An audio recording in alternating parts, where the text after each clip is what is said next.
Programme की recording हो रही है। करामत रिकॉर्डिंग सेंटर से राब्ता करें। अल्हम्दुलिल्लाहि रब्बिल आलमीन वल आक़िबतु लिल मुत्तक़ीन वस्सलातु वस्सलामु अला सय्यिदिल अंबियाइ वल मुरसलीन व अला आलिहि व अहलि बैतिहि व अस्हाबिहि व ज़ुर्रिय्यातिहि अजमईन। अम्मा बाद फ़अऊज़ु बिल्लाहि मिनश शैतानिर रजीम। बिस्मिल्लाहिर रहमानिर रहीम। वल अस्रि इन्नल इंसाना लफ़ी खुस्र इल्लल्लज़ीना आमनू व अमिलुस सालिहात व तवासौ बिल हक़्क़ि व तवासौ बिस सब्र। आमन्तु बिल्लाहि सदक़ल्लाहुल अलिय्युल अज़ीम व बल्लग़ना रसूलुहुन नबियुल अमीनुल करीम व नहनु अला ज़ालिका लमिनश शाहिदीन वश्शाकिरीन वल्हम्दुलिल्लाहि रब्बिल आलमीन। क़ाल अल्लाहु तबारक व तआला फ़ी शानि हबीबिहिल करीम इन्नल्लाहा व मलाइकतहु युसल्लूना अलन नबी या अय्युहल्लज़ीना आमनू सल्लु अलैहि व सल्लिमू तस्लीमा। अल्लाहु रब्बु मुहम्मदिन सल्लल्लाहु अलैहि वसल्लम नहनु इबादु मुहम्मदिन सल्लल्लाहु अलैहि वसल्लम सलातुन व सलामुन अलैका या रसूलल्लाह सल्लल्लाहु तआला अलैहि व आलिहि वसल्लम। मेंबर शरीफ पर जलवा फिराज उलमाए अहले सुन्नत अइम्मा मसाजिद बिलखुसूस नाशिर मसलक आला हज़रत हज़रतुल अल्लाम हुज़ूर सय्यदी गुलज़ार मिल्लत दामज़िल्लहु अलैना, जुमला सादात किराम, कारकुनान इजलास, सामईन व हाज़रीन, अस्सलामु अलैकुम व रहमतुल्लाहि तआला व बरकातुहू। अल्लाह रब्बुल इज़्ज़त का फ़ज़ल है, उसकी दी हुई तौफ़ीक़ से हम और आप आज की इस मुबारक बज़्म में शिरकत की सआदत हासिल कर रहे हैं। अल्लाह तबारक व तआला इस बज़्म को अपनी बारगाह में शर्फ़ क़बूलियत अता फ़रमाए। आप देख रहे हैं कि मेंबर शरीफ पर एक ऐसी अजीम शख्सियत जलवा फिराज है जिसकी मौजूदगी में परिंदे भी खामोश रहते हैं। आपकी ये जसारत और आपका ये अंदाज भला मालूम नहीं होता और शायद ये आपका शेवा नहीं है कि आप इस तरह इन अकाबिरीन की मौजूदगी में शोर गुल का माहौल पैदा करें और जलसे रसूल सरवर दो आलम सल्लल्लाहु ताला अलैहि वसल्लम की जो शान है, उसकी जो हुर्मत है, उसमें कोई कमी वाक़ई हो। इसलिए मैं आपसे बड़े ही अदब व एहतराम के साथ गुजारिश कर रहा हूँ, खुदारा खामोश हो जाएं और बड़े ही अदब व एहतराम के साथ इस महफिल में पाक में बैठें। और कोई भी महफिल हो, कहीं की महफिल हो, अगर तज़किरा हुजूर का हो रहा हो तो फिर तरीक़ा ये है कि लोगों को अपनी ज़बानें बंद रखनी चाहिए।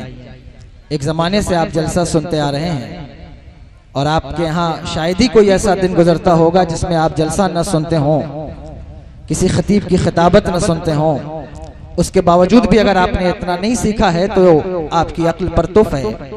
इसलिए बराए करम खामोश रहें और आपको ये सोचना चाहिए कि हम जिनकी बज़्म में बैठे हैं, और सबसे बड़ी बात कि हम अपने आका सरवर दो आलम सल्लल्लाहु ताला अलैहि वसल्लम का जिक्र करने के लिए यहाँ हाजिर आए हैं।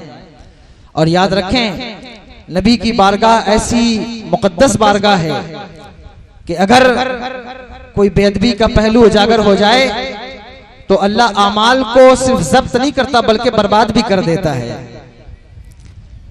और हमारा मसलक तो मसलक अदब है। याद रखिएगा, मेरे इमाम अहमद रजा खान फाजिल बरेलवी अलरहमत व रिजवान की चौखट पे एक जुमला लिखा है, बा अदब बा नसीब और बे अदब बेनसीब। इसलिए अदब बहुत बड़ी चीज है। अगर इंसान अपनी सारी जिंदगी में अदब ना सीख पाए, हुजूर की महफिल का अदब, हुजूर की बारगाह का अदब, हुजूर के तस्करे का अदब, तो फिर जलसा सुनने से कोई फायदा होने वाला नहीं है। इसलिए हजरत की मौजूदगी में मैं ये बात कह रहा हूं कि जबानों को संभाल कर और दिल को के कानों से जो बात यहाँ कही जाती है उसको सुनने की कोशिश किया करें। जलसा किसी तफरीह के लिए या किसी हुड़दंगबाजी के लिए नहीं सजाया जाता, इसलिए सजाया जाता है ताकि आपको हुजूर की जिंदगी के बारे में बताया जा सके, आपको कुरान के फरामीन दिए जा सकें। और ऐसी बाबरकत शख्सियत जिनके लिए पूरी दुनिया मुंतजिर है कि वो उनके स्टेज की जीनत बन जाएं, आप अपनी किस्मत पर नाज करें कि ऐसी मुकद्दस शख्सियतें वक्त निकाल कर आपके शहर में हाजिर होती हैं, तो आपको इनका एहतराम करना चाहिए और इनके वक्त की कीमत को समझना चाहिए। इसलिए जितनी देर आप यहाँ बैठे हैं बड़े ही इत्मीनान और सुकून के साथ बैठें। जब आपको बोलने का वक्त आता है वहां आप खामोश रहते हैं, और जहां खामोश रहने का वक्त हो वहां आप बोलते नजर आते हैं। अपनी जबान को बोलने और खामोश रहने का सलीका सिखाओ और उसे बताओ ये कैसे आएगा जब तक इल्म ना होगा, हुजूर का इश्क ना आएगा, अल्लाह की खशियत नहीं पैदा होगी, तब तक ये सलीका नहीं पैदा होगा, तब तक ये तरीका नहीं पैदा होगा। बुजुर्गों का तरीका, बुजुर्गों की फतूवत, उनका किरदार, उनका सलीका सीखने के लिए जरूरी है कि उनकी महफिल में बाअदब बैठा जाए, अब अदब का जानू मोड़ कर बैठा जाए, तभी अल्लाह कुछ सलीका और इल्म अता फरमाता है। अगर ये अदब दिल से निकल जाए और बेहयाई इंसान के दिल में घर कर जाए और इंसान गुस्ताख बन जाए और इंसान के दिल में अदब का कोई करीना बाकी ना रहे, फिर उसे बुजुर्गों की बारगाह से कुछ नहीं मिलता। इसलिए बहुत जरूरी है कि अदब सीखें और अदब के तरीकों को जानने की कोशिश करें। बहरहाल मैं अपनी गुफ्तगू पर आता हूँ। मैंने जिस आयत करीमा की तिलावत की है हजरत की मौजूदगी में, मैंने सोचा है मैं थोड़ी देर उस पर कुछ कलाम करूंगा हजरत की दुआएं लेते हुए। हालांकि ये बड़ी अजीब सी बात मालूम होती है कि ऐसी मुकद्दस शख्सियत के सामने मेरे जैसा तालिब इल्म कुछ गुफ्तगू करे, लेकिन जो मैं पैगाम देता हूँ वो मेरा खुद का पैगाम नहीं होता, हजरत की जबान का ही पैगाम होता है। इसलिए जो बात मैं कह रहा हूँ उसको बड़ी गंभीरता से और बड़ी ही ज्यादा संजीदगी से समझने की कोशिश करें। कुरान पाक की एक इंतहाई मुख्तसर सूरह पाक है जो इंतहाई मुख्तसर होने के साथ साथ बड़ी जामे है। अल्लाह तबारक व तआला ने इरशाद फरमाया वल अस्र इन्नल इंसान लफी खुस्र, कसम है जमाने की कि इंसान बड़े खसारे में है। ये अस्र से मुराद क्या है इस पर मैं थोड़ी देर कलाम करूंगा बस। हजरत इमाम राजी रहमतुल्लाह ताला अलैह ने इस अस्र के 4 माने बयान किए हैं कि अस्र से मुराद क्या है। अस्र से मुराद फरमाते हैं कि ये जमाना है, जमाना मुतलक, क्योंकि जमाना इंसान के खसारे पर खुद बहुत बड़ा गवाह है। जमाने ने बड़े बड़े बादशाहों को तख्तो ताज पर बैठते देखा और फिर उनकी मट्टी पलीद होते हुए भी देखा है। जमाना खुद तुम्हारे फायदे और नुकसान पर बहुत बड़ा गवाह है। आज तुम जिस दौर में, जिस सिचुएशन में जिंदगी गुजार रहे हो, और कल जो तुम्हारी कैफियत थी वो भी जमाने ने देखा, और आज जो तुम्हारे मामलात हैं वो भी जमाना देख रहा है। आने वाले दौर में भी ये जमाना देखेगा, और जमाने ने देखा है बड़े बड़े बादशाह, बड़े बड़े ताकतवर, बड़े बड़े लोग, पैसे वाले, सरमाए वाले, दौलत वाले, हुकूमत वाले, अल्लाह ने कभी उनको उरूज दिया फिर वो जवाल की तरफ आए, और जब किसी को उरूज मिलता है तो फिर उसको जवाल भी आता है, जवाल की तरफ भी आता है। इसलिए हमें इस बात का ख्याल करना चाहिए कि अल्लाह ने जो कुछ हमें इस दौर के अंदर, इस जमाने में अता फरमाया है, उसकी कद्र करें, उसकी अहमियत को जानें और कोशिश करें कि इस जमाने के अंदर अल्लाह ने हमें जो चीजें अता फरमाई हैं हम उन चीजों से दीन की खिदमत कैसे कर सकते हैं, किस तरह कर सकते हैं। और इसी तरह इस बात का भरोसा भी रखें कि अगर कोई वक्त का जालिम जिसको अल्लाह ने उरूज दे दिया हो, जो हाकिम बन गया हो और वो अपने उरूज पर पहुंच रहा हो, तो फिर उसका जवाल भी शुरू होने वाला है, उसको जवाल की तरफ भी आना है और वो भी जवाल की तरफ आएगा। दुनिया में बड़े बड़े बादशाहों ने हुकूमत की है, बड़े बड़े लोगों ने हुकूमत की है। अगर आले सासान की बात की जाए तो आले सासान के बादशाहों ने 3200 साल ईरान की सरजमीन पर हुकूमत की, लेकिन आज मैं आपसे पूछूं कि आले सासान के किसी एक बादशाह का नाम बताएं, आप नहीं बता सकते, आपको मालूम नहीं होगा। बादशाही आती है, हुकूमत आती है, ताकत आती है, फिर खत्म हो जाती है।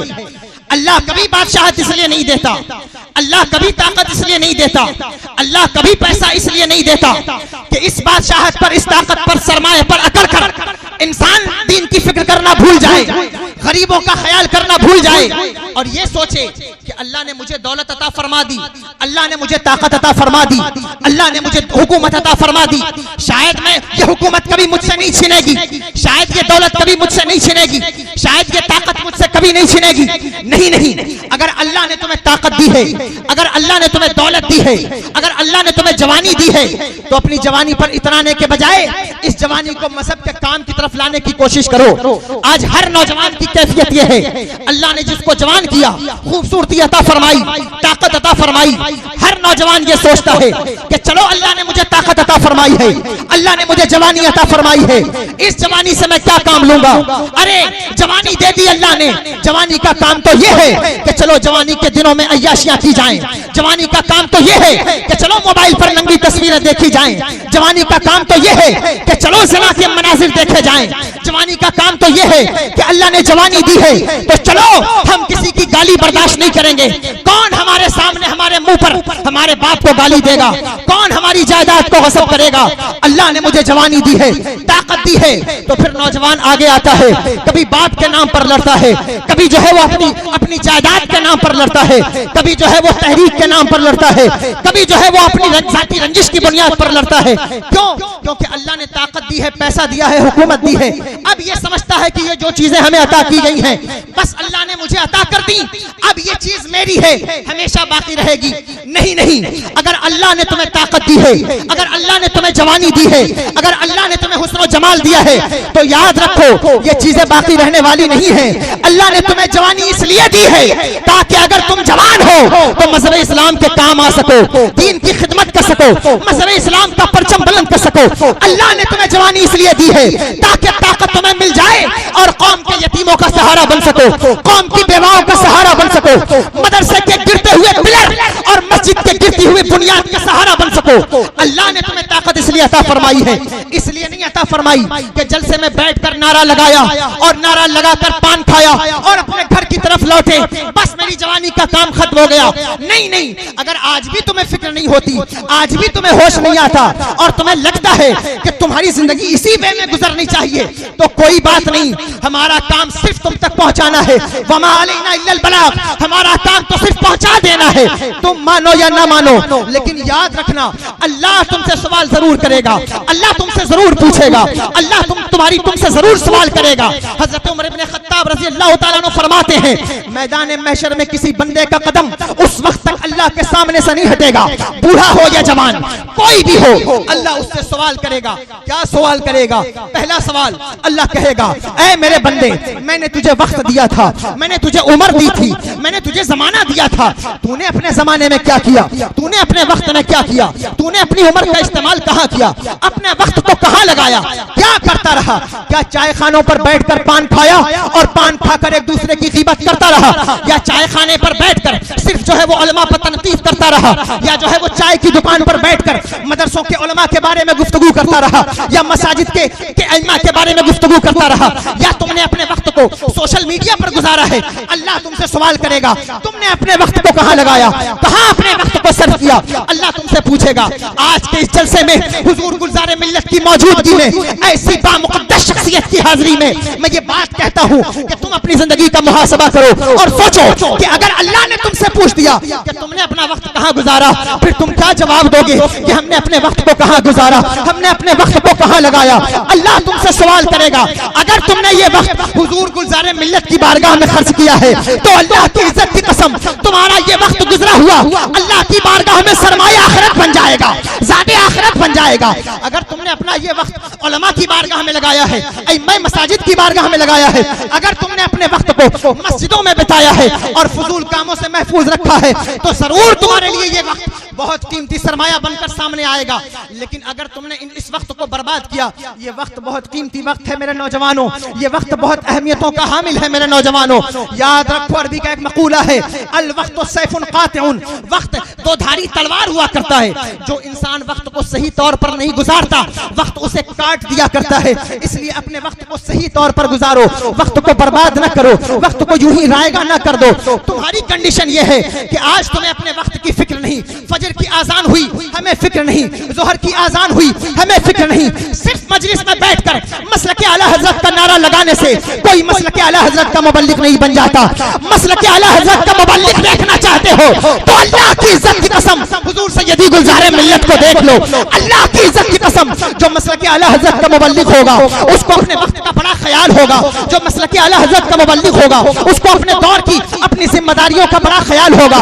एक तुम भी जवान हो, एक ये भी जवान है, अल्लाह ने इन्हें भी जवानी अता फरमाई है। लेकिन इनकी कंडीशन क्या है और तुम्हारी कंडीशन क्या है, तुम्हारा तरीका क्या है और इन बुजुर्गों का तरीका क्या है, इनके ईमान की कैफियत क्या है और तुम्हारे ईमान की कैफियत क्या है। अगर आज भी तुमने मुहासबा न किया, आज तुम्हारी कंडीशन ये है कि कसम खुदा की मैं देखता हूँ, अगर तुम 40 साल के हो गए, 30 साल के हो गए, तो 30 साल से तुम्हें ईद के नमाज की नियत बताई जा रही है, लेकिन तुम्हें ईद के नमाज की नियत भी नहीं याद है। अगर तुम 50 साल के हो गए तो 50 साल से तुमने अपने जो है वो हजारों भाइयों का जनाजा पढ़ा और हजारों नौजवानों को जमीन की खुराक बनते हुए देखा, लेकिन तुमने जनाजे की नियत याद न की।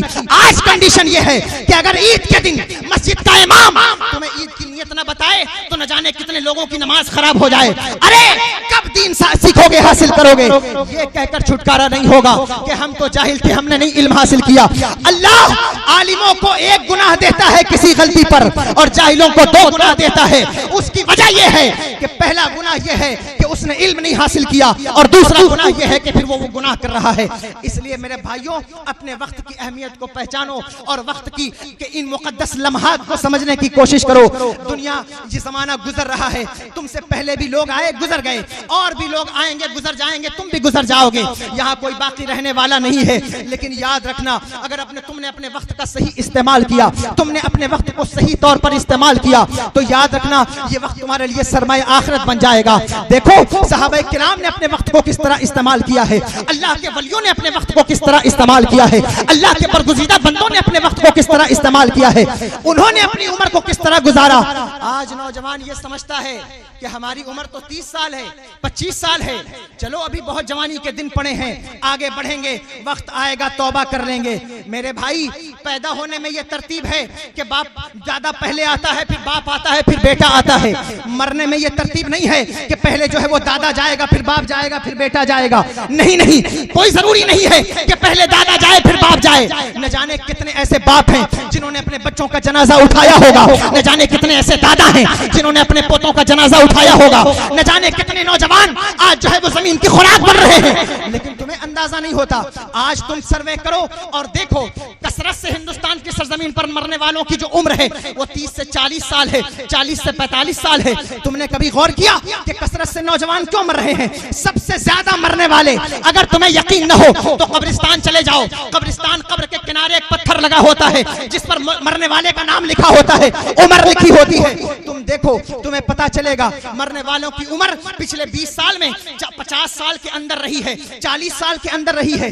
आखिर ये नौजवानों को मौत क्यों आ रही है? कभी कोई नौजवान कैंसर से मरता है, कभी कोई नौजवान टीबी से मरता है, कभी कोई नौजवान शराब पीकर मरता है, कभी कोई नौजवान एग्जाम में फेल होकर सुसाइड करता है, और जो बच जाता है फिर उसे ये ट्रक वाले, डंपर वाले नहीं छोड़ते, उसकी बाइक पर वो गाड़ियां चढ़ाते हैं, फिर उसमें जो बच जाए वो मॉब लिंचिंग का शिकार हो जाता है।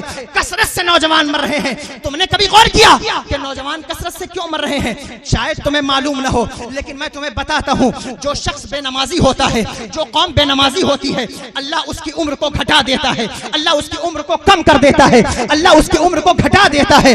आज तुमने मस्जिद के मुअज्जिन की आवाज पर लब्बैक न कहा, तुमने उस आवाज को अहमियत न दी, नतीजा ये निकला कि अल्लाह ने तुम्हारी उम्र कम कर दी। आज तुम कसरत के साथ मर रहे हो। मैं नहीं कहता अल्लाह के लिए नमाज पढ़ो, मैं कहता हूं कम से कम अपनी जान के लिए नमाज पढ़ो। हो सकता है उलमा मुझसे कहें, अपनी जान के लिए नमाज पढ़ने से क्या फायदा मिलेगा?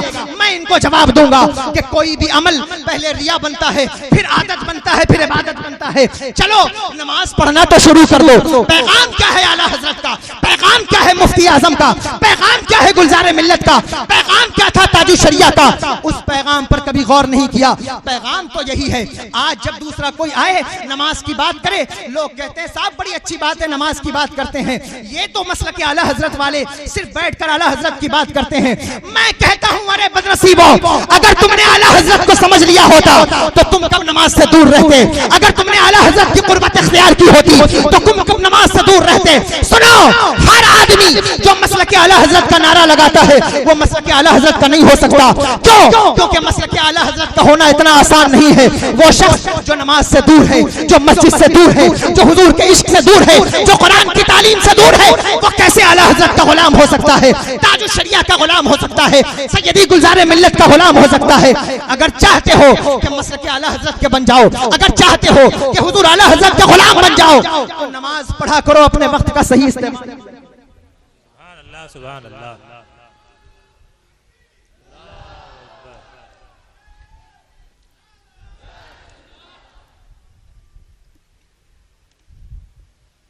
अपने वक्त का सही इस्तेमाल करें और गौर करें।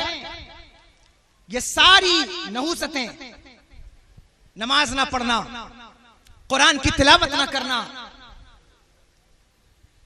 कभी दीन की तरफ ना आना, दीन को समझने की कोशिश ना करना, ये क्या है? अल्लाह तुमसे भी पूछेगा, हमसे भी पूछेगा। अल्लाह ने तुम्हें जवानी दी है, ताकत दी है, इसे बर्बाद ना करो। एक तुम्हारे जैसे नौजवान थे जो तुम्हारी उम्र है 30-40 साल की, तुम्हारी कैफियत ये है, तुम सोचते हो कि चलो अभी वक्त पड़ा हुआ है, कभी इबादत कर लेंगे, तौबा कर लेंगे।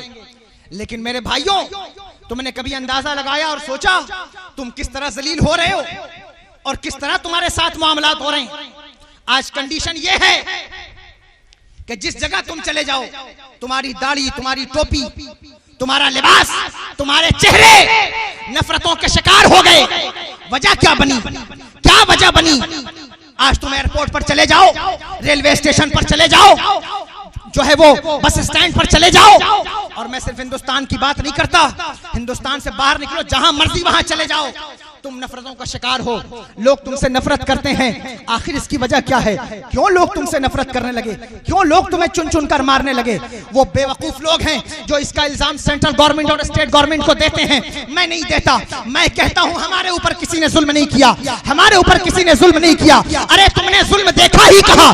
अगर जुल्म देखना चाहते हो तो कभी पलट कर मैदान करबला देखो। अगर जुल्म की दास्तान देखना चाहते हो तो कभी मैदान बद्र देखो, मैदान उहद देखो। नहीं, जुल्म हम पर किसी ने नहीं किया, हम तो खुद जालिम हैं। हमने नमाज नहीं पढ़ा, हमने अपने बच्चों को नमाजी नहीं बनाया, हमने अपने बच्चों को आशिक रसूल नहीं बनाया।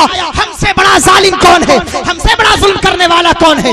आज जो लोग हमसे नफरत कर रहे हैं, क्यों नफरत कर रहे हैं? सिर्फ इसलिए नफरत कर रहे हैं कि हमारी कौम बेनमाजी है, नमाज नहीं पढ़ती। मेरे भाई, जो नमाज नहीं पढ़ता, अल्लाह उसके चेहरे से सालिहीन का नूर छीन लेता है। अब तुम चेहरे पर जितना मेकअप मर्जी आए पोतते फिरो, लोग तुमसे मोहब्बत नहीं करेंगे। तुम कह सकते हो कि हजरत हमसे जलने वालों की तादाद तो बहुत पुरानी है, ईसाई भी हमसे जलते हैं, यहूदी भी हमसे जलते हैं, 1400 साल से जलते हैं।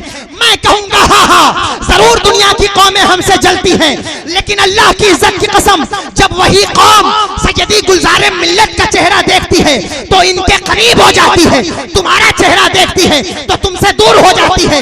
वजह सिर्फ ये है कि इनकी पेशानियों में अल्लाह की इबादत का नूर जगमगाता है और तुम्हारी पेशानियां अल्लाह के इबादत के नूर से खाली है। यही वजह है कि लोग तुमसे नफरत करने लग गए। यही वजह है कि लोगों ने तुमसे नफरत करना शुरू कर दिया। मेरे भाई, अल्लाह की इबादत करो। अल्लाह ने तुम्हें वक्त दिया है, अल्लाह जरूर तुमसे सवाल करेगा। दूसरी चीज, अल्लाह ने तुम्हें जवानी दी है, अल्लाह तुमसे जवानी के ताल्लुक से जरूर सवाल करेगा। अल्लाह तुमसे पूछेगा कि हमने तुम्हें जवानी दी थी, तुमने अपनी जवानी का इस्तेमाल कहाँ किया, कहाँ अपनी जवानी को लगाया? कौम की बच्चियों को ताड़ने में, निगाहें खराब करने में, बदनिगाही करने में, या कौम की इज्जत बनाने में, दीन का काम करने में, कहां अपनी जवानी को लगाया? तुम्हारे जैसे नौजवान, हमारे जैसे नौजवान हुजूर के जमाने में जो है वो पंजा उठा उठा के जंग में खड़े होते कि हुजूर हमें जंग में शरीक कर लें, हुजूर हमें जिहाद में शामिल कर लें। लेकिन आज तुम्हारी कैफियत यह है कि जलसे में बैठकर मसलक आला हजरत पर जान देने का दावा करने वाले अपनी जिंदगी का 10 मिनट सुबह की नमाज में नहीं दे सकते, जोहर की नमाज में 15 मिनट नहीं दे सकते, असर की नमाज में 10 मिनट नहीं दे सकते। जो लोग अपना कीमती वक्त अल्लाह सकते, वो मसलक आला हजरत पर जान क्या देंगे, दीन पर जान क्या देंगे। सुनो, नारा लगाना और बात है, मजहब इस्लाम के लिए जान कुर्बान करना और बात है। इसलिए अपनी जिंदगी में ये जज्बा पैदा करो। अगर तुम अल्लाह की इबादत नहीं करते, तुम किसी के सगे नहीं हो सकते। अगर तुम अपने रब के वफादार नहीं हो, अपने नबी के वफादार नहीं हो, तुम किसी के वफादार नहीं हो सकते। मेरे भाइयों, आज की इस मजलिस में हुजूर गुलजार मिल्लत का पैगाम यही है, अपने रब के वफादार बन जाओ, मुस्तफा जाने रहमत के वफादार बन जाओ और अपनी पेशानियां दुनिया के सामने रगड़ना बंद कर दो। दुनिया की किसी जगह से तुम्हें इज्जत नहीं मिलेगी, न दौलत तुम्हें इज्जत देगी, न सरमाया तुम्हें इज्जत देगा, न दुनिया की कोई हुकूमत तुम्हें इज्जत देगी। दुनिया में कोई माई का लाल तुम्हें कुछ नहीं देगा। मेरे इमाम ने अकीदा वाज़े कर दिया, हमें कौन देता है, देने को मुंह चाहिए, देने वाला है सच्चा। नारे तकबीर, नारे रिसालत, फैज़ाने ताजुश शरिया कॉन्फ्रेंस, हुजूर गुलजार मिल्लत जिंदाबाद, जिंदाबाद। जो मिलेगा हुजूर की चौखट से मिलेगा, जो मिलेगा हुजूर की बारगाह से मिलेगा।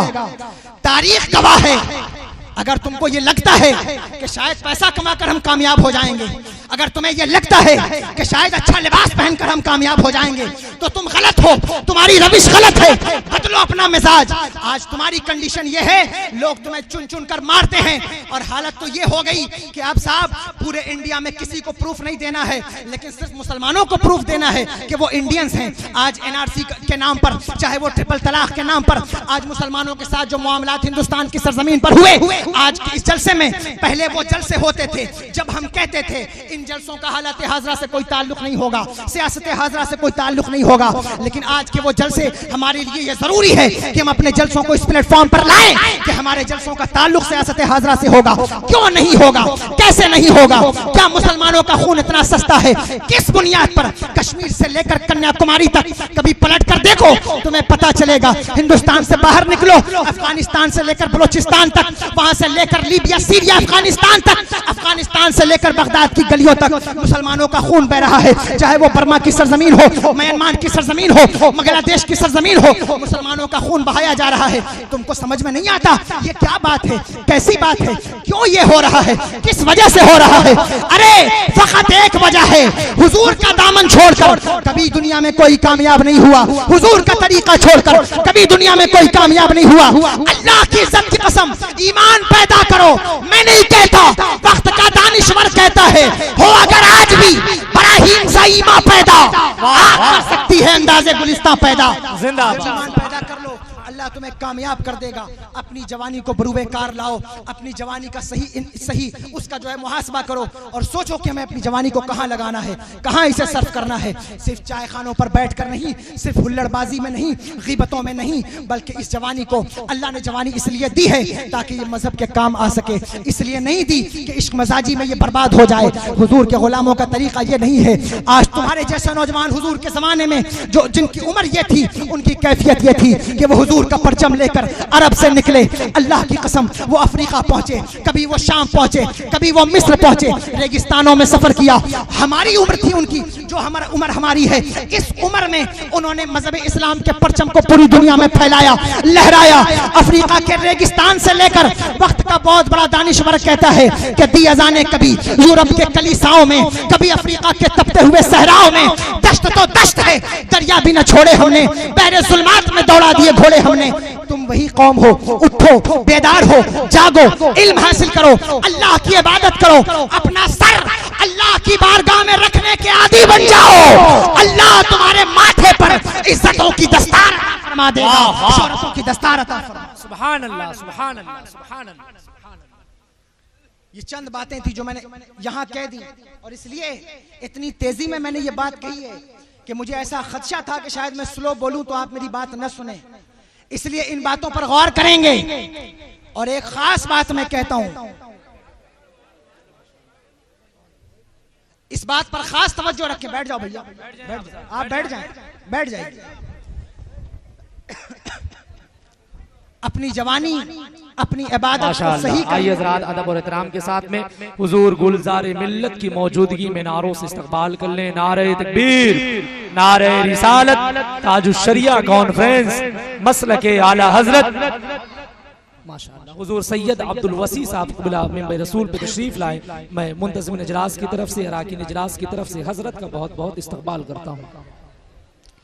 अपनी जिंदगी को, ये खास बात कह रहा हूँ, इसको याद रखें। सुनना है, आप सुनेंगे, भरपूर कलाम सुनेंगे। खामोश रहिए, खामोश रहिए, थोड़ी देर खामोश रहिए, भरपूर सुनेंगे आप। अपनी जिंदगी को, अपने मामलात को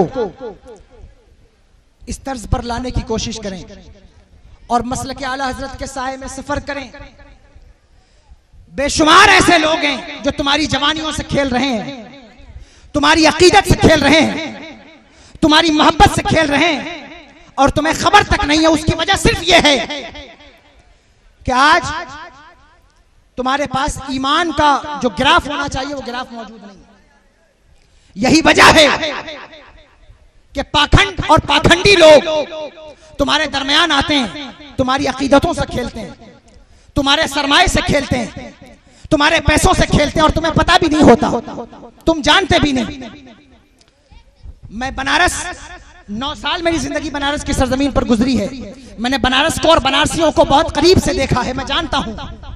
मेरे भाइयों, मैं तुमसे गुजारिश करता हूं, दुनिया भर में यह प्रोपेगेंडा चलाया जा रहा है कि मसलक आला हजरत वालों को बदनाम किया जाए, उनके जलसों को बदनाम किया जाए, उनके तरीकों को बदनाम किया जाए। लेकिन यह बात याद रखना, अल्लाह की इज्जत की कसम, इस दौर में अहले सुन्नत वल जमात का अगर कोई मजबूत अकीदा रखने वाला और अहले सुन्नत वल जमात का कमा हक़्क़ुहू, अगर कोई ऐसी जमात है जो जन्नत में जाने वाली है, मैं इन मुक़द्दस शख्सियात की हाजिरी में कहता हूं वो मसलक आला हजरत को मानने वाली जमात है। बेशक, सुभान अल्लाह। इसलिए दुनिया भर के पीर हैं, लोग हैं, पाखंडी हैं जो तुम्हारी जवानियों से खेल रहे हैं, तुम्हारी अकीदत से खेल रहे हैं। कभी तावीज दुआ के नाम पर, कभी तुम्हें बेवकूफ बनाने के नाम पर, कभी जो है वो सरमाए के नाम पर तुमसे खेल रहे हैं। उन्होंने न तुम्हें नमाज के बारे में बताना है, न तुम्हें रमजान के बारे में बताना है, न कुरान के बारे में बताना है। बस सिर्फ उनका मकसद यह है कि तुम उनके मुरीद बन जाओ, उनके करीब हो जाओ और बस वही तुम्हारा खात्मा हो जाए। आज तक जो लोग हुजूर आला हजरत के करीब हुए, उनकी कुर्बत इख्तियार की, हुजूर आला हजरत के तवस्सुल से मुस्तफा जाने रहमत की बारगाह तक पहुंचे, जिन्होंने हुजूर मुफ्ती आज़म हिंद की कुर्बत इख्तियार की, हुजूर मुफ्ती आज़म हिंद के तवस्सुल से उन्हें आगे बढ़ा दिया गया।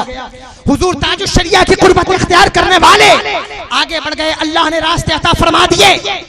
जो शख्स सिर्फ अपने तक रखकर महदूद कर दे और तुम्हें बांध दे, वो कभी सच्चा पीर नहीं होता। आज हुजूर गुलजार मिल्लत की बारगाह में अगर तुम्हारी अकीदत है, मोहब्बत है, उसका सिला तुम्हें यह मिलता है कि ये तुम्हें अल्लाह का रास्ता अता फरमाते हैं, अल्लाह का रास्ता अता करते हैं। लेकिन जब कोई तुम्हें बांध दे और तुम्हें जो है वो महदूद कर दे और तुम्हारी अकीदतों से खेलने लग जाए, तो ऐसे शख्स को पहचानने की निहायत जरूरत है, वरना खसारा तुम्हारा भी होगा और तुम्हारे कौम का भी खसारा होगा। मैं इस पॉइंट पर इसलिए आ गया कि मैं अपने मजमून को लंबा नहीं कर सकता, बस मैं जितनी बात कह रहा हूं इसको समझने की कोशिश करो। पाखंडियों के चक्कर में ना आओ, इन नकली पीरों के चक्कर में ना आओ, इन्होंने तुम्हें बहुत बर्बाद किया है। मेरे भाइयों, आज बहुत सारे लोग ऐसे भी हैं जो आला हजरत का नाम लेकर भी तुम्हें लूट रहे हैं, जो हुजूर ताजुश शरिया का नाम लेकर के भी तुम्हें लूट रहे हैं। मेरे भाइयों, समझने की कोशिश करो, गौर करो। जब तक तुम्हारा रिश्ता कुरान से मजबूत नहीं होगा, तुम्हारा रिश्ता मुस्तफा जाने रहमत की चौखट से मजबूत नहीं होगा, इन बुजुर्गाने दीन की चौखट से मजबूत नहीं होगा, तुम्हारा ईमान कमजोर पड़ जाएगा, तुम्हारा अकीदा कमजोर पड़ जाएगा। इसलिए अपने ईमान को बचाना चाहते हो, अपनी अकीदत को बचाना चाहते हो, इन मुकद्दस शख्सियात की बारगाह से जुड़कर रहो। और मैं तो ये कहता हूं, इसी बनारस की सरजमीन पर ऐसे लोग मौजूद हैं जो छोकरों और बेहुदा बदतमीज बेगैरत, जिनको दीन की तमीज नहीं, इश्क का पता नहीं, इल्म से ताल्लुक नहीं, उनके गुरवीदा बनकर लोगों ने उनको अपना पीर बना लिया। तुम्हारे पास क्या कमी है? अरे जिस सरजमीन पर अल्लाह के रसूल का इतना मुकद्दस शहजादा मौजूद हो, उस कौम को किसी दूसरे को तलाश करने की जरूरत क्या है? बनारस की सरजमीन पर उलमा की कमी नहीं, पीराने कराम की कमी नहीं, अकाबिरीन की कमी नहीं, मशाइख की कमी नहीं, इन बुजुर्गों की कमी नहीं। इसके बावजूद भी कुछ ऐसे लोग हैं जिन्होंने छोकरों और बेहयाओं को अपना रहबर बना रखा है। क्या तुम्हारे अक्ल की आंख नहीं खुलती? क्या यही मसलक आला हजरत है? ये मसलक आला हजरत नहीं है, ये तुम्हारी जिंदगी का खसारा है। इसको समझने की कोशिश करो। हम जो मसलक आला हजरत करते हैं ना, उसकी वजह ये नहीं है कि हमने आला हजरत का झंडा उठाया हुआ है। नहीं नहीं, मेरे बड़े करीबी हैं, बड़े अजीम खतीब हैं, उनका एक जुमला मुझे याद आ गया। हम मसलक आला हजरत इसलिए नहीं करते कि हमने आला हजरत का झंडा उठाया है। लोगों को ये तकलीफ हो जाती है कि जिस तकरीर में बैठते हैं सिर्फ मसलक आला हजरत, हम इसलिए ये बात कहते हैं झंडा जो हमने उठाया है वो आला हजरत का नहीं है, वो मदीने वाले का ही है, गुम्बदे खजरा वाले का ही है। झंडा मदीने वाले का ही है, लेकिन उस झंडे में जो डंडा है वो आला हजरत का है, इसलिए मसलक आला हजरत कहा जाता है। ये कहते हैं मसलक आला हजरत से करीब होकर रहो। इन छोकरों और बेहयाओं को अपना रहबर न बनाओ। ये बेहुदा लोग जिन्होंने तुम्हारी अकीदतों से खिलवाड़ की है, तुम्हारे साथ मजाक किया है, ऐसे लोगों को अपनी अकीदत का बरजा न बनाओ। ये मुकद्दस शख्सियात हैं, इनकी जिंदगी को देखो और गौर करके इनके साथ सफर करने की कोशिश करो। मेरे भाइयों, अल्लाह तुमसे सवाल जरूर करेगा कि तुमने अपना वक्त कहां गुजारा और अपनी जवानी कहां गुजारी। तीसरी चीज मैं बयान कर रहा हूं, जो समझना चाहता है वो इस बात से समझ ले। अल्लाह तुमसे पूछेगा कि हमने तुम्हें दौलत दी थी, सरमाया दिया था, तुमने ये दौलत कहां लगाई, ये दौलत कहां खर्च की, इस दौलत को कहां बर्बाद किया, कहां लगाया इस दौलत को? 20-20 लाख की कारें खरीदने में, या अच्छे मोबाइल खरीदने में, या अच्छा बहुत खूबसूरत घर बनाने में? कहां इस दौलत को लगाया, कहां इस दौलत को बर्बाद किया, किस जगह इस दौलत को लगाया? अल्लाह तुमसे सवाल जरूर करेगा। आज तुम्हारे पास वक्त है, कौम के जो रऊसा इस महफिल में बैठे हों उनसे भी मैं खिताब कर रहा हूं और उनसे भी पूछ रहा हूं कि अगर अल्लाह ने आपको सरमाया दिया है, अगर अल्लाह ने आपको दौलत दी है, तो ये दौलत आपने कहां लगाई है? इस दौलत का खर्च आपने कहां किया है? क्या सिर्फ मस्जिद की तज़ीन में इसको खर्च किया है? क्या सिर्फ मदरसों में मार्बल और टाइल्स के लिए इसको खर्च किया है? या इस दौलत को कौम के गरीबों के लिए भी खर्च किया है? या इस दौलत को कौम के यतीमों के लिए भी खर्च किया है? अगर इस बनारस की सरजमीन पर मैं ये बात कह रहा हूं, अगर इस बनारस की सरजमीन के सरमायादार अपनी दौलत का 10% हिस्सा कौम के गरीबों में लगा दें, तो बनारस की सरजमीन पर कोई गरीब ना रहे, हर बंदा अमीर बन जाए, हर बंदे के पास कारोबार हो जाए। आज कैफियत यह है, मैंने आपके बेशतर इलाकों का दौरा किया है, ऐसे भी लोग मौजूद हैं जो एक वक्त लूम न चलाएं तो उनको खाना नसीब नहीं होता। सरमायादारों की जिम्मेदारी बनती है कि वो अपने सरमाए का वो हिस्सा जो अपनी जाती जो फजूल खर्चियां करते हैं उनको बंद करके कौम के गरीबों पर लगाएं। आखिरी सवाल अल्लाह तुमसे ये भी करेगा कि तुमने ये दौलत कहां से कमाई थी, ये पैसा कहां से कमाया था, इस पैसे को कहां से निकाला था? अल्लाह तुमसे ये भी सवाल करेगा। उस दिन का जवाब सोचकर यहां बैठो कि हम अपने रब की बारगाह में क्या जवाब देंगे, अपने रब की बारगाह में क्या कहेंगे कि मेरे मौला तूने हमें पैसा दिया, हमने कहां लगाया, तूने हमें उम्र दी, हमने कहां बर्बाद की, ऐ मेरे मौला तूने हमें वक्त दिया, हमने कहां बर्बाद किया, ऐ मेरे मौला तूने हमें दौलत कमाने का हुक्म दिया, हमने कहां से दौलत कमाई? इन तमाम सवालों के जवाब अगर तुम्हारे पास आज की महफिल में नहीं है तो इन सवालों के जवाब ढूंढने की कोशिश करो, इन सवालों के जवाब तलाशने की कोशिश करो, अपनी जिंदगी को अच्छा और पाकीज़ा बनाने की कोशिश करो। और अगर तुमने ये काम नहीं किया तो याद रखना, आने वाली नस्लें तुम्हें गालियां देंगी। अगर तुमने अपने बच्चों का मुस्तकबिल नहीं संवारा, अगर तुमने अपनी नस्लों के मुस्तकबिल के बारे में नहीं सोचा, आने वाली नस्लें तुम्हें गालियां देंगी। अल्लाह कुरान में कहता है वल अस्र इन्नल इंसान लफी खुस्र, जवाब कसम यह है कि इंसान खसारे में है। इतनी दौलत तुमने कमा ली, इतना सरमाया तुमने कमा लिया, इतना पैसा तुमने कमा लिया, लेकिन अल्लाह कहता है भले ही तुम गरीब से अमीर हो गए हो, भले ही तुम साइकिल से मोटरसाइकिल पर आ गए हो, लेकिन अल्लाह कहता है इंसान खसारे में है, अल्लाह कहता है इंसान घाटे में है, इंसान नुकसान में है। कैसा नुकसान, कैसा खसारा, कैसा घाटा? मैं कहता हूं इंसान का सबसे बड़ा घाटा यह है, इंसान का सबसे बड़ा नुकसान यह है कि आज पिछले दौर में जब हम पलट कर झांकते हैं तो हमारे यहाँ इखलाक मौजूद था, हमारे यहाँ मोहब्बत मौजूद थी, हमारे यहाँ किरदार मौजूद था। आज पैसा तो आ गया लेकिन अखलाक की कदरें गिर गई, किरदार खत्म खत्म हो गया, हमारा मिजाज खत्म हो गया। आज गरीबों से मोहब्बत का मिजाज खत्म हो गया, गरीबों से मोहब्बत का जो रिश्ता था वो खत्म हो गया। आज कंडीशन ये है कि तुम देखोगे कि जो लोग सड़क हादसे में मरते हैं और जिनका एक्सीडेंट होता है, बचने वाले मरने वालों की अंगूठियां उतार रहे होते हैं, उनकी घड़ियां निकाल रहे होते हैं। आज किसी के घर में आग लग जाए तो लोग आग बुझाने बाद में पहुंचते हैं, उसके घर को लूटने पहले पहुंचते हैं। आज हमारी कंडीशन ये है कि हमारे हाथों से मस्जिद के बाहर रखी हुई चप्पलें भी महफूज नहीं है, मस्जिद के लोटे भी महफूज नहीं है, हमारी अखलाकी कदरें इस तरह गिर गई हैं। यही हमारी जिंदगी का सबसे बड़ा खसारा है। हम झूठ बोलने पर ऐसे आमादा हो गए कि सच दूर दूर तक हमसे नहीं गुजरता। यही हमारी जिंदगी का सबसे बड़ा खसारा है। मैंने इसके किसी इल्मी मौजू पर कोई बात नहीं की है, मैं सिर्फ इतनी बात कह रहा हूं कि हमारा जो खसारा इस दौर में हो रहा है वो बड़ा अजीम खसारा है, वो बहुत बड़ा खसारा है। वो खसारा क्या है? वो खसारा ये है कि अखलाक हमारे अंदर से खत्म हो गया, किरदार हमारे अंदर से खत्म हो गया, इश्क़ रसूल हमारे अंदर से खत्म हो रहा है।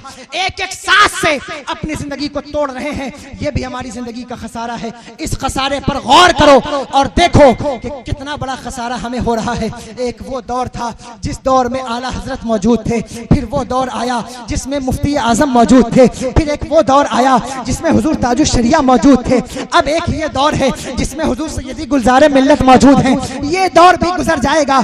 आने वाला दौर कैसा हो किसी ने नहीं देखा, कोई नहीं जानता। हम धीरे धीरे आ रहे हैं, आते चले जा रहे हैं। आने वाले वक्तों में न जाने हमें कौन मिले कौन न मिले।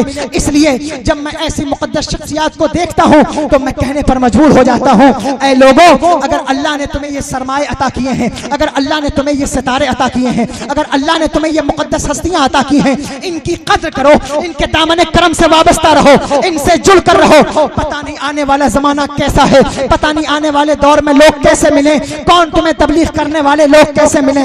ये खसारा नहीं है तो फिर और क्या है? ये खसारा नहीं है तो फिर और क्या है? धीरे धीरे हम नीचे की तरफ आ रहे हैं। मेरे आका ने इरशाद फरमाया था, इल्म दुनिया से उठ जाएगा। एक सहाबी ने अर्ज किया, या रसूल अल्लाह, कैफा युरफाउल इल्म, इल्म कैसे दुनिया से उठ जाएगा? हम कुरान पढ़ते हैं, अपने बच्चों को कुरान पढ़ाते हैं। मेरे आका ने कहा, ऐ मेरे सहाबी, क्या यहूदी और ये नसरानी क्या ये किताब नहीं पढ़ते? कहने लगे पढ़ते हैं। कहा फिर कैसे इनके अंदर से इल्म उठ गया? कहने लगे हुजूर पढ़ते तो हैं लेकिन अमल नहीं करते। कहा बस बस, एक दौर ऐसा आएगा लोग कुरान तो पढ़ेंगे लेकिन कुरान पर अमल नहीं करेंगे। आज तुम्हारी कंडीशन ये है, रमजानुल मुबारक के मौके पर हर मस्जिद में 3 दिन में तरावी खत्म हो रही है।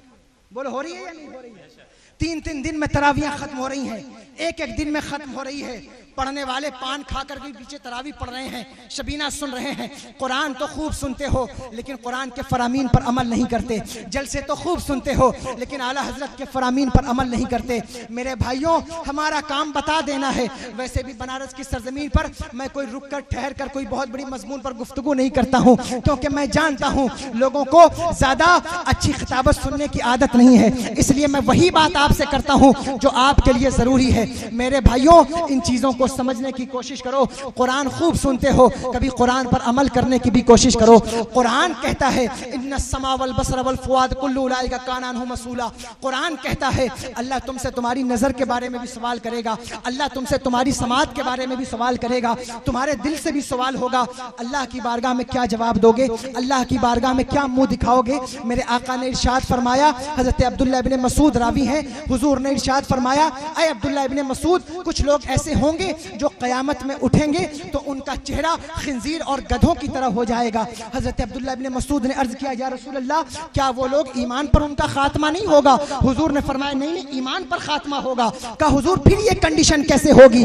क्या वजह होगी? क्या वो आपको नहीं मानेंगे? कहा नहीं, मुझे भी मानेंगे। कहा क्या वो कुरान नहीं पढ़ेंगे? कहा नहीं, कुरान भी पढ़ेंगे। हजरत अब्दुल्लाह इब्ने मसूद अर्ज करते हैं, या रसूल अल्लाह, फिर वो क्या करेंगे? हुजूर ने इरशाद फरमाया, वो 2 काम करेंगे। हजरत अब्दुल्लाह इब्ने मसूद रज़ी अल्लाह ताला अन्हु ने कहा, हुजूर वो काम क्या है? कहा पहला काम ये करेंगे कि म्यूजिक सुनेंगे और शराब पिएंगे और शराबों के नाम को बदल बदल कर पिएंगे, फिर बिना तौबा किए मर जाएंगे। आज तुम्हारी कंडीशन क्या है? उठते बैठते, साड़ी बनाते, तुम गाना सुनते हो, म्यूजिक सुनते हो। हर बच्चा कान में हेडफोन लगाता है, कान में हेडफोन लगाकर गाना सुन रहा है, मोबाइल देख रहा है, पिक्चर देख रहा है, फिल्में देख रहा है। क्या तुम्हें अपनी आखिरत का ख्याल नहीं है? क्या तुमने अपने नौजवानों को कब्र में उतरते हुए नहीं देखा? देखा है। आज कंडीशन ये है कि जब कब्र में किसी को उतारा जाता है तो उतारने वालों के पसीने छूट जाते हैं, उनकी कंडीशन खराब हो जाती है। फिर तुमने कभी सोचा कि उतरने वाले की कंडीशन क्या होती होगी, जो कब्र में उतर रहा होगा? मेरे भाइयों, अगर तुम्हें दोस्ती करनी है तो कौम के लफंगों से दोस्ती न करो, कौम के बेहुदा लोगों से दोस्ती न करो। अगर दोस्ती करनी है, ईमान से दोस्ती करो, इस्लाम से दोस्ती करो, दीन से दोस्ती करो। ये दीन तुम्हारा ऐसा दोस्त है जो तुम्हारी माँ की गोद से लेकर कब्र की गोद तक तुम्हारे साथ जाएगा, कब्र की गोद से लेकर मैदान महशर तक तुम्हारे साथ जाएगा, और मैदान महशर से लेकर जन्नत तक तुम्हारे साथ जाएगा। कब्र में तुम्हारे साथ कोई नहीं जाएगा, न तुम्हें ये पाखंडी पीर तुम्हारे साथ तुम्हारी कब्र में जाएंगे, न तुम्हें बेवकूफ बनाने वाले तुम्हारी कब्र में तुम्हारे साथ जाएंगे। कोई तुम्हारे साथ तुम्हारी कब्र में नहीं जाएगा, न तुम्हारी माँ तुम्हारे साथ कब्र में जाएगी। कब्र में तुम्हारे साथ कौन जाएगा? ईमान से मोहब्बत करो, ईमान से दोस्ती करो, दीन से मोहब्बत करो। दीन तुम्हारे साथ कब्र में जाएगा, दीन तुम्हारे साथ कब्र में उतरेगा, दीन तुम्हारे साथ हश्र में खड़ा होगा। और मैं एक जुमला दे रहा हूँ, इन उलमा की मौजूदगी में, खुदा ना ख्वास्ता अगर जहन्नम में भी जाना पड़ा तो ये ईमान तुम्हारे साथ जाएगा, क्योंकि अगर ये तुम्हारे साथ न गया तो तुम्हें जहन्नम से निकाल कर लाएगा कौन? ये ईमान तुम्हारे साथ जाएगा और तुम्हें जहन्नम से निकाल कर वापस लाएगा। इसलिए अपने ईमान से दोस्ती करो, इससे मोहब्बत करो, इससे प्यार करो, इसको अजीज जानो, इसका सौदा न करो। आज ईमान का सौदा तुमसे किया जा रहा है। लोग चाहते हैं कि तुम अपना ईमान खो दो, लोग चाहते हैं कि तुम खसारे की तरफ चले आओ। मेरे मुसलमान नौजवानों, तुम्हारी जिंदगी का तकाजा ये है कि हर कंडीशन में अपना ईमान बाकी रखो, अपना वकार बाकी रखो, अपनी इज्जतें बाकी रखो, अपना तशख्खुस बाकी रखो। कैसे बाकी रहेगा? तुम्हारा तशख्खुस कहाँ से है? हमारा तशख्खुस तो मसलक आला हजरत से है, हमारा तशख्खुस तो बरेली शरीफ से है, हमारा तशख्खुस तो हुजूर के कदमों से है। इसलिए अपनी आइडेंटिफिकेशन को, अपनी पहचान को, अपने तशख्खुस को आला हजरत से जोड़कर, मसलक आला हजरत से जोड़कर चलो, बरेली शरीफ से जोड़कर चलो, वरना ये लोग तुम्हारी पहचान खत्म कर देंगे, तुम्हारा ईमान खत्म कर देंगे, तुम्हारी जिंदगी का जो है वो असली उसूल और असली मकसद को खत्म कर देंगे। इन मकासद को खत्म करने से बचाओ, अपनी जिंदगी को खराब होने से बचाओ। मेरे भाइयों, आज तौबा कर लो, आज तुम्हारे पास वक्त है। अपने खराब आमाल से, अपने बुरे कामों से तौबा कर लो। अल्लाह बड़ा रहीम और करीम है, माफ करने वाला है। हर लम्हा इंसान अपने खसारे की तरफ आगे जा रहा है, लेकिन अल्लाह कहता है इल्लल्लज़ीना आमनू व अमिलुस सालिहात। हाँ, खसारे से वो शख्स बच सकता है, नुकसान से वो शख्स बच सकता है जो ईमान लाए, फिर अच्छे आमाल करे, अच्छे काम करे। अच्छे काम क्या हैं? अच्छे आमाल क्या हैं? अच्छे काम क्या हैं? अच्छे आमाल किसे कहते हैं? अच्छा काम किसे कहते हैं? कुरान पढ़ो, कुरान पर अमल भी करो, नमाज पढ़ो, अल्लाह की इबादत करो, इन बुजुर्गाने दीन के साथ इनके कदमों से जुड़कर चलने की कोशिश करो। यही तो अच्छे आमाल हैं, यही तो अच्छा तरीका है। दीन की तबलीग में हिस्सा लो, यही तो अच्छे आमाल हैं। चौराहों पर बैठकर उलमा की गीबत न करो, चौराहों पर बैठकर उलमा के खिलाफ कोई बात न करो। बस इतना कहना चाहता हूँ कि अगर चाहते हो कि अल्लाह ईमान को बाकी रखे, मसलक के आला हजरत से जुड़कर ये काम करो। अल्लाह तुम्हें यहाँ भी कामयाब करेगा और वहाँ भी कामयाबी अता फरमाएगा। अल्लाह कहता है इल्लल्लज़ीना आमनू व अमिलुस सालिहात व तवासौ बिल हक़ व तवासौ बिस सब्र। बस अच्छे आमाल हमें करने हैं, अच्छी जो है वो निशानियाँ छोड़कर जानी है। अल्लाह सब कुछ लिखता है, जो हम यहाँ करते हैं, जो आगे भेज रहे हैं, जो पीछे छोड़ रहे हैं, सब अल्लाह लिख रहा है। तुमने क्या किया है, क्या नहीं किया है, सब अल्लाह के पास मौजूद है। जब तुम उठोगे, अल्लाह तुम्हारे हाथ में वो नामा अमाल पकड़ाएगा, और राई के दाने के बराबर भी तुमने यहाँ खता की है तो अल्लाह कहता है वमन यामल मिस्काल ज़र्रतिन खैरन यरा वमन यामल मिस्काल ज़र्रतिन शर्रन यरा। अगर राई के दाने के बराबर भी अच्छाई की है, अल्लाह उसे जरूर दिखाएगा। राई के दाने के बराबर भी गलती की है, अल्लाह उसे जरूर दिखाएगा। इसलिए इन चीजों को समझकर अपनी जिंदगी को अच्छे वे में लाने की कोशिश करो। कभी भी ये ख्याल मत लाओ, ये आखिरी बात मैं कह रहा हूँ, ये ख्याल मत लाओ, तकरीर हो गई है मेरी, ये ख्याल मत लाओ कि हमें कोई बर्बाद कर देगा, हमें कोई मिटा देगा, हमें कोई रुसवा कर देगा, हमें कोई जलील कर देगा, हमें कोई मुल्क से निकाल देगा। नहीं। और दीन की फिक्र करने के लिए अकाबरीन हैं जो दीन की फिक्र कर रहे हैं। दीन को कोई बर्बाद नहीं कर सकता, दीन को कोई उड़ा नहीं सकता। कोई माँ अपने सीने में वो दूध ही नहीं लाई जो अपने किसी लाल को पिला दे, जो दीन को बर्बाद कर दे। नहीं नहीं, दीन कभी बर्बाद नहीं होगा, दीन कभी नहीं गिरेगा। हाँ, तबाही बर्बादी उन मुसलमानों पर जरूर आएगी जो नमाज नहीं पढ़ते हैं, रोजा नहीं रखते हैं, कुरान की तिलावत नहीं करते हैं, मुस्तफ़ा जाने रहमत के गुलामों से करीब नहीं हैं। उनके ऊपर तबाही जरूर आएगी। उनको चाहिए कि अपने आमाल का जायजा लें, अपनी फिक्र करें, वरना घबराने की जरूरत उस शख्स को नहीं है जो मुस्तफ़ा जाने रहमत का सच्चा गुलाम है। हमारा ईमान इतना कमजोर हो गया है कि आज एक ऐलान हो जाए तो लोग परेशान हो जाते हैं। आज NRC का ऐलान हुआ, मुसलमानों की कंडीशन यह है कि मुसलमान बिलबिलाया फिरता है, परेशान फिरता है, हमारा क्या होगा? नहीं मेरे भाइयों, तुम्हारी कंडीशन ये नहीं होनी चाहिए। एक तुम्हारा ईमान है, एक हुजूर मुफ्ती आज़म हिंद का ईमान था। वक्त की हुकूमत चलकर कदमों से उनके पास आई थी, कहा था अपना फतवा बदल लें। मेरे मुफ्ती आज़म हिंद ने इरशाद फरमाया था, ईमान की पुख्तगी देखो और समझने की कोशिश करो कि ईमान किसे कहते हैं। ईमान उसको नहीं कहते कि जो बस बदलते हुए हालात में समझौता कर ले, कंप्रोमाइज कर ले। नहीं नहीं, ईमान की पुख्तगी वो है, जब हम ईमान की पुख्तगी को जानना चाहते हैं तो मुफ्ती आज़म हिंद को देखते हैं। आपने फरमाया था नहीं नहीं, यहाँ हुकूमतें बदल जाती हैं, फतवे नहीं बदलते। फिर हुआ भी ऐसा, हुकूमत बदल गई लेकिन मुफ्ती आज़म हिंद का फतवा नहीं बदला। अगर ईमान में वो पुख्तगी पैदा हो जाए तो आज कहने वालों और करने वालों के जो है हरकत बदल जाएंगी, लेकिन तुम्हारा मिजाज उसी मुस्तफ़ा जाने रहमत के गुलामों के मिजाज पर कायम होना चाहिए। यही पैगाम आला हजरत है, यही मसलक आला हजरत है, यही पैगाम सैयदी गुलजार मिल्लत है। बस इन चीज़ों के साथ मैं आपसे रुखसत ले रहा हूँ और आपको ये नसीहत कर रहा हूँ। इसलिए मैंने ये बात की है कि अपनी ज़िंदगी का मुहासबा कर लें, गौर कर लें। अगर अभी भी आप न सुधरे और अभी भी आपने अपनी ज़िंदगी का मुहासबा न किया तो वो वक्त दूर नहीं है जब आपकी दास्तान ख़त्म कर दी जाएगी और आपका नामो निशान मिटा दिया जाएगा। इसलिए अपनी ज़िंदगी को संवारिए, अपनी ज़िंदगी का मुहासबा कीजिए, आखिरत की फिक्र कीजिए। हर बंदे को पलट कर खुदा की तरफ जाना है, हर बंदे को पलट कर अपनी कब्र की तरफ जाना है। जाने से पहले अपने कब्र का इंतजाम करें और इस तरह इंतजाम करें कि जब कब्र में उतरें तो वहां हम ये कहते हुए उतरें कि कब्र में लहराएंगे ताहश्र चश्मे नूर के, जलवा फरमा होगी जब तलत रसूलुल्लाह की। दुनिया से चलो तो दुनिया ये कहने पर मजबूर हो जाए कि लहद में इश्क़ रुख़ शय का दाग लेके चले, अंधेरी रात सुनी थी चराग लेके चले, तेरे गुलामों का नक्शे कदम है राह खुदा, वो क्या बहक सके जो ये सुराग लेके चले। ये तरीका बना लो अपनी जिंदगी का और यही तरीका लेकर चलो। मेरे भाइयों, दिल से मोहब्बत करो इन बुजुर्गान दीन से, इन मुक़द्दस शख्सियात से। सिर्फ जो है वो आंखों से देखकर मोहब्बत करना काफ़ी नहीं है, अपने दिलों से मोहब्बत करो इन सादात किराम से, इन बुजुर्गान दीन से, इन मुक़द्दस शख्सियात से। और बेहयाओं का तरीका छोड़ दो, बेवकूफ़ों की सोहबत छोड़ दो। अल्लाह ने तुम्हें इतने कीमती असासे दिए हैं, इतने कीमती सरमाए दिए हैं, इनकी कद्र करो और बेहयाओं से दूरी इख्तियार करो, बेवकूफ़ों से दूरी इख्तियार करो। अल्लाह तुम्हें भी और हमें भी दीन पर कायम रखे, मसलक आला हजरत पर कायम रखे। हुजूर सैयदी गुलजार मिल्लत का साया आतिफत हम सब गुरबाए अहले सुन्नत पर तादेर कायम रखे। हुजूर सैयद अब्दुल वसी साहब क़िबला तशरीफ़ फरमा है, बड़ी खूबसूरत आवाज़ है। मैं इनके और आपके दरमियान ज़्यादा देर तक हायल नहीं होना चाहता।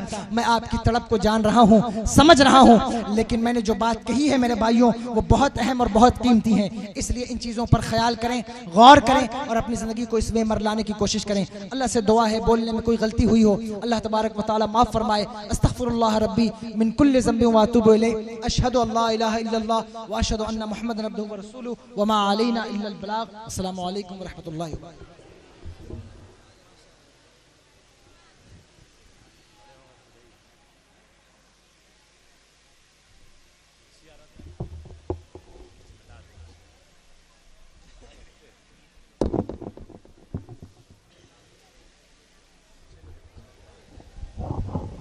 सुभान अल्लाह। नबी मिल गए हैं, खुदा मिल गया है, नबी मिल गए हैं, खुदा मिल गया है, मुझे कादरी सिलसिला मिल गया है। अकीदे पे हमला कोई क्या करेगा, बरेली का मुझको रजा मिल गया है। अकीदे पे हमला कोई क्या करेगा, बरेली का मुझको रजा मिल गया है। किसी उलमा इकराम की तकरीर को सुनने के बाद अगर आप अपने दिलों के अंदर गर्मी महसूस कर रहे हो तो यकीन जान लें कि बोलने वाली जात को अल्लाह ने बाअसर बनाया है, बाअमल बनाया है। जबान से नहीं दिल से बोलते हैं, खुद नहीं बोलते, मौला अली का इल्म बोलता है। ये आला हजरत का फैजान है, हुजूर ताजुश शरिया की मोहब्बत के फैजान है। बस दुआ करें कि की जाने वाली गुफ्तगू के मालिक को अल्लाह उम्र खिजरी अता फरमाए और उनकी बताई हुई तमाम तर बातों पर अल्लाह हम सबको उस पर अमल करने की तौफीक व रफीक अता फरमाए। अल्लाह आज की इस खूबसूरत जलसे को अपनी बारगाह में कबूल अता फरमाए। हम लोगों के दिलों के अंदर खशियत इलाही अता फरमाए, खौफ खुदा अता फरमाए, हुब्बे मुस्तफा, हुब्बे आले मुस्तफा, मसलके हक, मसलके अहले सुन्नत, मसलके आला हजरत पे चलने की तौफीक व रफीक अता फरमाए। हुजूर सैयद गुलजार मियां साहब कबिला अल्हम्दुलिल्लाह मिंबर रसूल पे तशरीफ फरमा है। बड़ी ही नादिर गुफ्तगू आप हजरात ने हुजूर सैयद आदिल मियां साहब कबिला की समाअत की। दरमियान में आप हजरात ने देखा कि बुलबुले हदाइक़े बख्शिश असीरे हुजूर ताजुश शरिया आले माशाअल्लाह आले गौसे आजम औलाद रसूल अल्हम्दुलिल्लाह हुजूर सैयद अब्दुल वसी साहब कबिला मिंबर रसूल पे तशरीफ लाए। ये सारे लोग जो जुब्बा इमामा वाले हैं, कसम खुदा की ये पुख्ता अकीदा वाले हैं, इसीलिए तो है चेहरे पे रोशनी इनकी। ये सारे लोग ही ताजुश शरिया वाले हैं। अल्हम्दुलिल्लाह अदब और एहतराम के साथ में बैठे हुजूर गुलजारे मिल्लत की मौजूदगी में नारों के साथ इस्तकबाल कर ले हुजूर सैयद अब्दुल वसी साहब कबिला का। नारे तकबीर, नारे रिसालत, ताजुश शरिया कॉन्फ्रेंस, मसलके आला हजरत, मसलके आला हजरत, फैजाने हुजूर मुफ्ती आज़म आलम, आमदे हुजूर गुलजार मिल्लत, बाज़ुए हुजूर ताजुश शरिया, फैजाने वसूली शरीफ हुजूर सैयद अब्दुल वसी साहब क़िबला। नारे तकबीर, नारे रिसालत, नबी के इश्क के पैकर से भीख मांगते हैं, भिखारी अक्ल के घर घर से भीख मांगते हैं। फराज दाग जिगर मीर गालिबो इकबाल नबी की नात के तेवर से भीख मांगते हैं। दियारे इल्म के जितने भी चांद सूरज है बरेली शहर के अख्तर से भीख मांगते हैं।